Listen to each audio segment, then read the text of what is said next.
Madlala, who's monitoring the situation in Pietermaritzburg, and she joins us from there now, keeping an eye on the public sector wage strike that we've been reporting on throughout the morning. Day 3, Nqobile, what is it looking like from your vantage point? Well, sadly, Marcel, a lot more numbers are still standing outside, as you can see. These are all the workers that are still standing here, still just maintaining that. You'll remember that when we were speaking to their leaders, they were saying that they remain resolute, that they do want this 10%, so they will continue to wait outside here and just ensure that their voices are heard by the people that are higher up. We know that they are saying that they want the 10%. We know that there are a lot of negotiations that they want to go on the table. What this includes, the amount of money that they've been getting on a monthly basis. We heard from PSA that some of those things can be taken away. So I want to show you what's happening. These are some of the police that are trying to clear the road. This area in Gray's Hospital has been closed for quite some time, and the police, of course, from the public policing units are now clearing the road. We're going to try and cross the road so that you can see the impacts this has had. You can see that some of the bins are already on the floor, making sure that they are blocking the cars from crossing on this two-way street. But now we are seeing the police, as they clear, that we are then able to see more cars that are able to cross. But we do understand that at this point they have said that we have the hospitals have a skeleton crew that's currently working.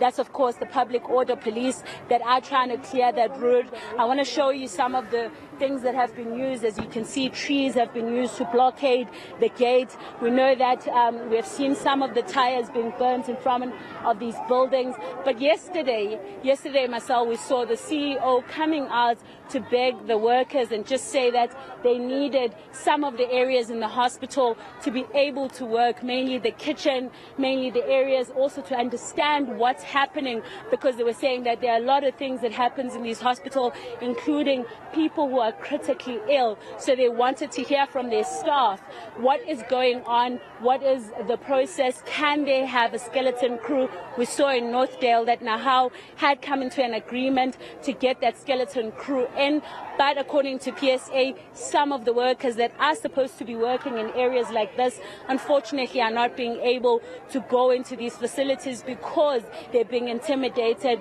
but also because it's quite a number of people that are not working, and as a result it's very difficult for them to walk into these areas, and they can feel like they are being watched and something might potentially happen to them. So this situation continues. Most hospitals around KZN, we have seen that they have a lot of issues.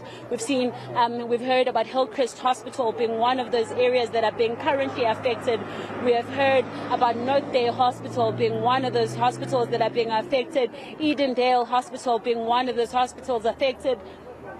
Gray's Hospital, from yesterday we saw it was closed. So the people that are still needing assistance, not getting as efficient assistance as they need from these areas. But it's not these areas only that we have heard that are being affected. Licensing areas are being one of the areas that are being affected. Currently, we've seen some of the messages coming from community groups saying that if you have anything that you need to do in some of these facilities, rather postpone, because it's not easy to come out. So it's not just some of those PSA staff or some of the staff members that wants to go in that feel intimidated, but it's also the public at large who's also worried about their health when they come to these areas because they don't get help. Yesterday we spoke to a parent that was here to get some of the treatments, and she was saying that she used over 200 Rand to get here, and it's a lot of money. We know the cost of living is very high at this point, and we saw them not receiving the help that they need. So the situation does continue on the ground.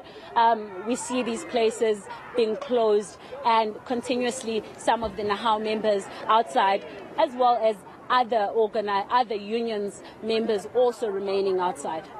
That shot right there, painting a very worrying picture outside our essential services, our hospitals, that there in Pietermaritzburg. And Nqobile Madlala bringing us the very latest on the impact there of the public sector wage strike.